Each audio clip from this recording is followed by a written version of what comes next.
125 തെളിവുകൾ പ്രോസിക്യൂഷൻ മുന്നോട്ട് വെച്ച 125 തെളിവുകളാണ് പരിഗണിക്കപ്പെടാതെ പോയത് എന്നുള്ളതാണ് പ്രോസിക്യൂഷന്റെ ഭാഗത്ത് കേൾക്കാനാകുന്നത്. ഞാൻ നടൻ മഹേഷിലേക്ക് പോവുകയാണ്. ശ്രീ മഹേഷ്, അങ്ങ് ദിലീപിന് അനുകൂലമായി പ്രതികരിച്ചിരുന്ന വ്യക്തിയാണ്. ഇന്നിപ്പോൾ കോടതി വിധി വരുമ്പോൾ ദിലീപ് നടത്തിയ പ്രതികരണം അങ്ങും കണ്ടിരിക്കുമല്ലോ. കുറ്റവിമുക്തനാക്കപ്പെട്ടതിന്റെ ആശ്വാസമോ അതിലുള്ള സന്തോഷമോ അല്ല അദ്ദേഹം പ്രകടിപ്പിച്ചത്. പക്ഷേ ഒരു പകയോടുകൂടിയുള്ള പ്രതികരണം, മഞ്ജു വാര്യരുടെ പ്രതികരണം. മഞ്ജു ഇതിലൊരു ക്രിമിനൽ ഗൂഢാലോചനയാണ് എന്ന് പറഞ്ഞിടത്തു നിന്നാണ് ഇത് തുടങ്ങുന്നത് എന്നാണ് ആദ്യ പ്രതികരണമായി പറയുന്നത്. ഇത് ഒരു ഉയർന്ന പോലീസ് ഉദ്യോഗസ്ഥയുടെയും അവരെ സഹായിക്കുന്ന ക്രിമിനലുകളായ പോലീസുകാരുടെയും അതോടൊപ്പം അതിന് കൂട്ടുനിന്ന മാധ്യമങ്ങളുടെയും വേലയാണെന്നാണ് ഇതിൽ ദിലീപ് പ്രതികരിച്ചത്. ആ പ്രതികരണം ഏത് രൂപത്തിലാണ് ജനം മനസ്സിലാക്കേണ്ടത്? അതിൽ തുടങ്ങാമെന്ന് തോന്നുന്നു മഹേഷ്.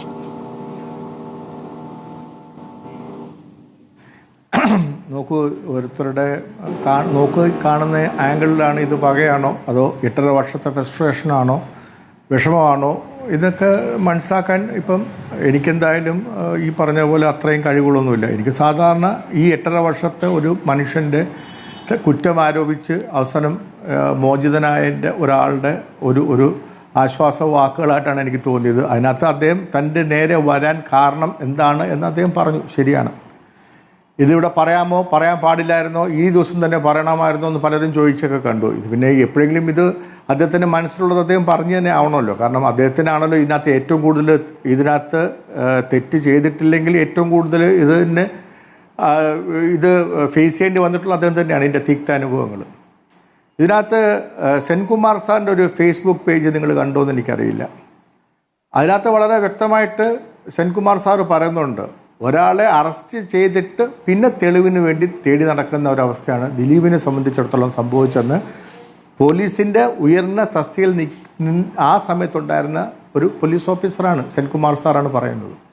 അതിനുശേഷം രാഷ്ട്രീയമായ ചില കളികൾ കൊണ്ട് അദ്ദേഹത്തിന് മാറേണ്ടി വന്നു. പകരം ബെഹ്റ സാറ് വരുന്നു. ബെഹ്റ സാറ് വരുന്ന സമയത്താണ് ഈ പറയുന്ന അദ്ദേഹം പറഞ്ഞ മുൻപ് എനിക്ക് മുമ്പ് സംസാരിച്ച അദ്ദേഹം പറഞ്ഞ ആ 101-ാമത്തെ എന്തോ ഒരു സാക്ഷിമൊഴി പറഞ്ഞില്ലേ, മറ്റേ വോയിസ് മെസ്സേജിൻ്റെ കാര്യം, വിളിച്ച് എന്നെ ശല്യപ്പെടുത്തുന്നു എന്നുള്ളത്.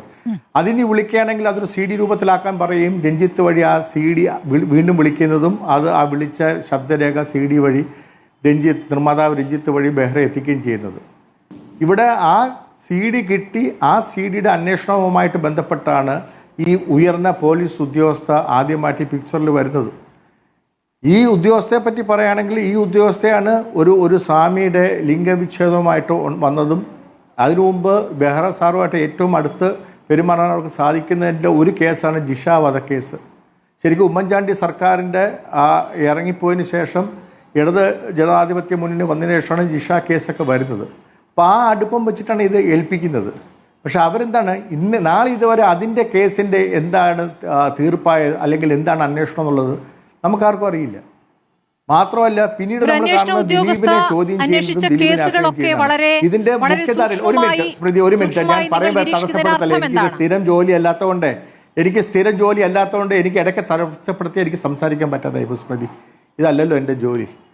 ഞാനൊന്ന് പറഞ്ഞു തീർത്തോട്ടെ. അന്നത്തെ IG ആയിരുന്ന കശ്യപ് സാറിനെ മാറ്റുകയും അന്നത്തെ DYSP റാങ്കിങ്ങിലുള്ള മുരളി സാറിനെ മാറ്റിയിട്ട് തുലോം താഴെയുള്ള ഒരു സർക്കിൾ ഇൻസ്പെക്ടറെ ഈ കേസ് അവരെ ഏൽപ്പിക്കുകയാണ് ചെയ്യുന്നത്. അപ്പോൾ അവിടം തൊട്ട് തുടങ്ങി പിന്നെ തെളിവുകൾ ഉണ്ടാക്കാനായിട്ടുള്ള ഓട്ടമാണ് നമ്മൾ കാണുന്നത്. അതിൻ്റെ പുറത്താണ് 2 മാപ്പ് സാക്ഷികൾ വരുന്നത്. ഈ 2 മാപ്പ് സാക്ഷി ഇപ്പോൾ എന്നെക്കാളും കൂടുതൽ എനിക്ക് മുമ്പ് സംസാരിച്ച അദ്ദേഹത്തിന് അറിയാം ഒരാളെങ്ങനെയാണ് മാപ്പ് സാക്ഷിയാവുന്നത്. ഒരാൾ മാപ്പ് സാക്ഷിയാവണമെങ്കിൽ അദ്ദേഹം ആ പർട്ടിക്കുലർ കേസിൽ പ്രതിയായി വന്നുകൊണ്ട് ആ പ്രതിയായി നിന്നിട്ട് ഞാൻ ഇതെല്ലാം ഏറ്റുപറയാം, ഞാൻ കോടതിയിൽ ഏറ്റുപറയാം, ഞാൻ പോലീസിൻ്റെ മുന്നിൽ ഏറ്റുപറയാമെന്ന് പറഞ്ഞാണ് മാപ്പ് സാക്ഷിയാവുന്നത്. ഈ വന്ന 2 പേർക്കും, ഈ വിപിൻ ലാലിനായാലും വിഷ്ണുവിനായാലും ഈ കേസുമായിട്ട് നേരിട്ട് യാതൊരു ബന്ധവുമില്ല. ആ 2 പേരിൽ അവരുടെ ക്രെഡിബിലിറ്റി എന്താണ്? ഒരാൾ 7ഓളം ചീറ്റിംഗ് കേസിലകത്ത് കിടക്കുന്നു, ഒരാൾ സ്നാച്ച് ചെയ്യുന്നതിൻ്റെ കേസിൽ, മാല പൊട്ടിക്കുന്ന കേസിൽ അകത്ത് കിടക്കുന്നു. ഈ മാപ്പുസാക്ഷിയായിട്ട് വരുന്നവർ ഓൾറെഡി ബെയിൽ കിട്ടിയിട്ടില്ലെങ്കിൽ വിധി വരും വരെ അകത്ത് കിടക്കണമെന്നാണ് നമ്മുടെ നിയമവ്യവസ്ഥ പറയുന്നതായിട്ടാണ് എൻ്റെ അറിവ്. അങ്ങനെയാണെങ്കിൽ ഇവരെങ്ങനെ ബെയിൽ കിട്ടി പുറത്തിറങ്ങി എന്നുള്ളത് അടുത്ത ചിന്ത. ഇപ്പം ഇതെല്ലാം മനസ്സിലാക്കാൻ സാധിക്കുന്നത് ചില പോലീസ് ഉദ്യോഗസ്ഥർ, എല്ലാവരും ഞാൻ പറയുന്നില്ല, 1% ഉണ്ടാവുള്ളൂ. പക്ഷേ ആ 1% പോലീസുകാരുടെ കറപ്ഷൻ ആണ് ഇതിനകത്ത് കാണാൻ സാധിച്ചത്. പിന്നെ വരുന്ന ഒരു മൂന്നാമത്തെ കറപ്ഷൻ എന്ന് പറയുമ്പോൾ അങ്ങ് വിശദീകരിക്കണം. അങ്ങനെ പറഞ്ഞു പോകരുത് ശ്രീ മഹേഷ്. അല്ല, കറപ്ഷൻ എന്ന് പറയുമ്പോൾ അങ്ങ് വിശദീകരിക്കണം. കറപ്ഷൻ മറുഭാഗത്ത് നമുക്ക് നിർത്തിയില്ലല്ലോ, അങ്ങനെ ഇപ്പൊ ഇന്ററപ്റ്റ് ചെയ്യുന്നത്. ഞാൻ പറയാം, എനിക്ക് സമയം തരൂ. അല്ല, ചോദ്യങ്ങൾ ചോദിച്ചോളൂ. പക്ഷേ ഞാൻ പറഞ്ഞല്ലോ, ഇതല്ല എൻ്റെ സ്ഥിരം ജോലി, അതുകൊണ്ട് എനിക്ക് സമയം വേണം. ഞാൻ പറഞ്ഞു വരികയാണ്. കറപ്ഷൻ എന്ന് പറഞ്ഞാൽ ഇപ്പം മൂന്നാമത്തെ ഇതായിട്ട് എയർ ക്യാമ്പിൽ നിന്ന് വന്ന പോലീസുകാരൻ്റെ ഇതിനകത്തുള്ള സംഭവം എന്ന് പറഞ്ഞാൽ, പോലീസ് ക്ലബ്ബിൽ, ആലുവ പോലീസ് ക്ലബ്ബിൽ എൻട്രി ചെയ്തിരിക്കുന്നതിനകത്ത് സമയവ്യത്യാസം വന്നിട്ട് മാനിപ്പുലേഷൻ നടന്നിട്ടുണ്ട്. ആ റെക്കോർഡിലുണ്ടത്. മാത്രമല്ല, അതിനകത്ത് ഒപ്പിട്ടിരിക്കുന്ന ഒപ്പല്ല പിന്നീട് സമൻസ് അയച്ചപ്പം ആ സമൻസിൽ ഒപ്പിട്ട് കൈവശം നേടിയപ്പോൾ കിട്ടിയിരിക്കുന്ന ഒപ്പ്. ആ രണ്ട് ഒപ്പും രണ്ടാണ്. അത് കോടതിയിൽ വിളിച്ച് സംസാരിച്ച് അദ്ദേഹത്തിനെ ക്രോസ് വിസ്താരം ചെയ്തപ്പോഴത്തേക്കും അത് അദ്ദേഹത്തിന് യാതൊരു അറിവുമില്ല. എൻ്റെ അടുത്ത് ഈ പൾസർ സുനി ഒന്നും പറഞ്ഞിട്ടില്ലെന്ന് പറഞ്ഞു. നിങ്ങൾ എപ്പോഴും പറയുന്നില്ല, ഈ പൾസർ സുനി എപ്പോഴെങ്കിലും ഈ കത്ത് എഴുതിയെന്നുള്ളത് ഒഴിച്ചാൽ ഈ കോടതിയിൽ എപ്പോഴെങ്കിലും ദിലീപിൻ്റെ പേര് പറഞ്ഞിട്ടുണ്ടോ? പൾസർ സുനി പറഞ്ഞിട്ടുണ്ടോ? പറഞ്ഞിട്ടില്ല.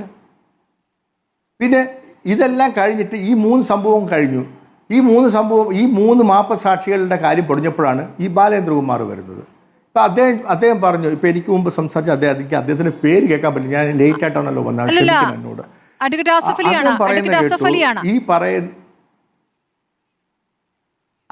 അലി സാർ, ക്ഷമിക്കണം കേട്ടോ, ഞാൻ പേര് കേട്ടില്ല. ആസിഫ് അലി സാർ പറയുന്നത് കേട്ടു, ഈ പറയുന്ന ഡിജിറ്റൽ എവിഡൻസ്. സാറേ, ഡിജിറ്റൽ എവിഡൻസിന് യഥാർത്ഥത്തിൽ ഇപ്പോൾ റെക്കോർഡ് ചെയ്ത മെസ്സേജസ് ആണ് ഒന്നെങ്കിൽ ആ റെക്കോർഡ് ചെയ്ത ഡിവൈസ് കിട്ടണ്ടേ? അല്ലാണ്ടൊരു കോടതിക്ക് അതിനകത്തൊരു കൃത്യമായ തീരുമാനം എടുക്കാൻ സാധിക്കുമോ? റെക്കോർഡ് ഡിവൈസ് ഇല്ല. കിട്ടിയിരിക്കുന്നത് എഡിറ്റഡ് വേർഷൻസ് ആണ്. വീഡിയോ ആണെങ്കിലും ശരി തന്നെ, ഓഡിയോ ആണെങ്കിലും ശരി തന്നെ. എങ്ങനെ ഒരു കോടതിക്ക്, ഉത്തരവാദിത്തമുള്ള ഒരു കോടതിക്ക് എങ്ങനെ അത് ഒരു കൃത്യമായിട്ടുള്ള ഒരു രേഖയായിട്ട് എടുക്കാൻ സാധിക്കും? ഇങ്ങനെ പോലീസ് പ്രസൻറ്റ് ചെയ്ത കാര്യത്തിലാണ് ഞാൻ പറയുന്നത്. അല്ലാതെ ഞാൻ പ്രോസിക്യൂഷനെതിരെയോ അല്ലെങ്കിൽ ബാക്കി കാര്യങ്ങൾക്കല്ല. പോലീസ് കുക്ടപ്പായിട്ട് ഒരുപാട് കാര്യങ്ങൾ നിരത്തി. സെൻകുമാർ സാറ് പറഞ്ഞത് വീണ്ടും ആവർത്തിച്ചോട്ടെ, ഒരാളെ അറസ്റ്റ് ചെയ്തിട്ട് ആ അറസ്റ്റിന് ശേഷം ഈ പറയുന്ന പോലെ തെളിവുകൾ ശേഖരിക്കാൻ നടക്കുക. എങ്ങനെ ഒരു ഫോണ്, ഈ ദിലീപിനെ വിളിച്ചു എന്ന് പറയപ്പെടുന്ന ഫോൺ എങ്ങനെ ഒരു സബ് ജയിലിനകത്ത് എത്തി? അത് എത്തിയത് മഹേഷ് എന്ന് പറഞ്ഞൊരാൾ, എൻ്റെ പേരുള്ള തന്നെ ഒരാൾ ആ ഫോൺ അകത്ത് എത്തിക്കുകയാണ്. ആ പോയിന്റ് ഓഫ് എൻട്രി, ആ ജയിലിൻ്റെ പോയിന്റ് ഓഫ് എൻട്രിയിലെ CCTV എന്താ ഇല്ലാണ്ടായി? അതെങ്ങനെ പിന്നെ 2 എൻട്രി ആയി? രാവിലെ വന്നതായിട്ടും കാണിക്കുന്നുണ്ട് ജയിലിൻ്റെ ആ രജിസ്ട്രേഷൻ ബുക്കിൽ, വൈകുന്നേരം വന്നതായിട്ട് കാണിക്കുന്നുണ്ട്. അവിടെ ഒരിടത്തൊരു മാനിപ്പുലേഷൻ നടന്നിട്ടുണ്ട്. ഇപ്പോൾ കറപ്ഷൻ എന്താണ്, മറ്റ് മാനിപ്പുലേഷൻ എന്താണെന്ന് ചോദിച്ചില്ലേ സ്മൃതി? ഇതൊക്കെ തന്നെ കൃത്യമായിട്ടുള്ള തെളിവുകളുണ്ട്. ആ തെളിവുകൾ വെച്ചുകൊണ്ട് ഒരാളെ, അല്ലെങ്കിൽ 8ാം പ്രതി എന്ന് പറയുന്ന ദിലീപിനിലോട്ട് കുറ്റം ചാരാൻ സാധിക്കാതെ വന്നുകൊണ്ടാണ് ബഹുമാനപ്പെട്ട കോടതി ഇത് അദ്ദേഹത്തിനെ ഇന്ന് കുറ്റവിമുക്തനാക്കിയത്. ഒന്നാമത്തെ കാര്യം, 125 തെളിവുകൾ കോടതി പരിഗണിച്ചിട്ടേ ഇല്ല. ഈ വിചാരണ കോടതിയുമായി ബന്ധപ്പെട്ട് അതിജീവിതയ്ക്ക് തന്നെ പരാതി ഉണ്ടായിരുന്നു എന്നുള്ള സാഹചര്യമുണ്ട്. ബർഖാദത്തിന് നൽകിയ അഭിമുഖത്തിൽ അവർ പറയുന്നുണ്ട്, കോടതി മുറിയിൽ നിന്നും കരഞ്ഞിട്ട് തനിക്ക് ഓടിപ്പോകേണ്ടി വന്നു എന്ന്. ജഡ്ജിയെ മാറ്റമെന്ന ആവശ്യവുമായി അവർ മേൽക്കോടതിയിലേക്ക് പോയി, അത് അംഗീകരിക്കപ്പെട്ടിട്ടില്ല. അതിനുശേഷം നടന്നിട്ടുള്ള കാര്യങ്ങൾ നമുക്കറിയാം. ഇന്നിപ്പോൾ കോടതി ഇപ്പോൾ സാക്ഷികൾ ഭീഷണിപ്പെടുത്തിയതിന് ബേക്കൽ പീച്ചി 2ഇടത്തും പോലീസിൽ കേസെടുത്തിരുന്നു. അത് കോടതി പരിഗണിച്ചിട്ടേയില്ല. ഇനി ദിലീപുമായി ബന്ധപ്പെട്ട് ദിലീപിന്റെ മൊബൈൽ ഫോണുകൾ കോടതിയിൽ ഹാജരാക്കാൻ അത് ഹൈക്കോടതിയാണ് ആവശ്യപ്പെട്ടിരുന്നത്. അത് എത്ര ദിവസം അത് നീട്ടി കൊണ്ടുപോയി എന്നുള്ളത് നമ്മുടെ മുന്നിലുള്ളതാണ്. ആ ദിവസങ്ങളിലൊക്കെ നമ്മൾ ഇത് ചർച്ച ചെയ്തതുമാണ്. അതിനുശേഷം അതിൽ തെളിവുകൾ നശിപ്പിച്ച ശേഷമാണ് ആ ഫോൺ അവിടെ കൊടുക്കുന്നത്. അതിൽ തെളിവുകളില്ലായിരുന്നു. ഇനി ബാലചന്ദ്രകുമാർ കൊടുത്ത തെളിവുകൾ, അത് ഓഡിയോ ഉണ്ട്, അദ്ദേഹം കണ്ടതായി പറയുന്ന കാര്യങ്ങളുണ്ട്. ഇനിയെല്ലാം പോട്ടെ, ഈ അതിജീവിതം നൽകിയ മൊഴിയുണ്ടല്ലോ. ഈ പറയുന്ന പൾസർ സുനി ഇത് വീഡിയോയിൽ ഈ ബലാത്സംഗം ചിത്രീകരിക്കുമ്പോൾ, ഞാൻ കൂടുതൽ പണം തരാം, എന്നെ വെറുതെ വിടൂ എന്ന് പറയുമ്പോൾ ഞാൻ നിരീക്ഷണത്തിലാണ് എന്നവർ പറയുന്നുണ്ട്. അവരുടെ മൊഴി ഏതെങ്കിലും ഘട്ടത്തിൽ മുഖവിലക്കെടുത്തിട്ടുണ്ടോ ഈ കോടതി എന്നുള്ള ചോദ്യമുണ്ട്. ഇനി ഈ പറയുന്ന പൾസർ സുനിക്ക് ജാമ്യം കിട്ടാതെ സുപ്രീം കോടതിയിലേക്ക് പോകുമ്പോൾ, സുപ്രീം കോടതി ലക്ഷങ്ങൾ കൊടുക്കണം ഒരു അഭിഭാഷകന്. ജോലിയും കൂലിയും ഇല്ലാത്ത നിങ്ങൾക്ക് എങ്ങനെയാണ് ഇത്രയും ലക്ഷങ്ങളുമായി ഒരു അഭിഭാഷകൻ വന്നതെന്ന് സുപ്രീം കോടതിയാണ് അയാളോട് ചോദിച്ചത്. അപ്പോൾ അവിടെ പണമൊഴുകുന്നുണ്ട്. അങ്ങ് പറഞ്ഞ ശരിയാണ്, കോടതിയിൽ പൾസർ സുനി പറഞ്ഞിട്ടില്ല. അത് പറയാതിരിക്കാനുള്ള പണി ഇവിടെ എടുക്കുന്നുണ്ടെന്നേ. അതാണ് എനിക്ക് അങ്ങോട്ട് പറയാനുള്ളത്.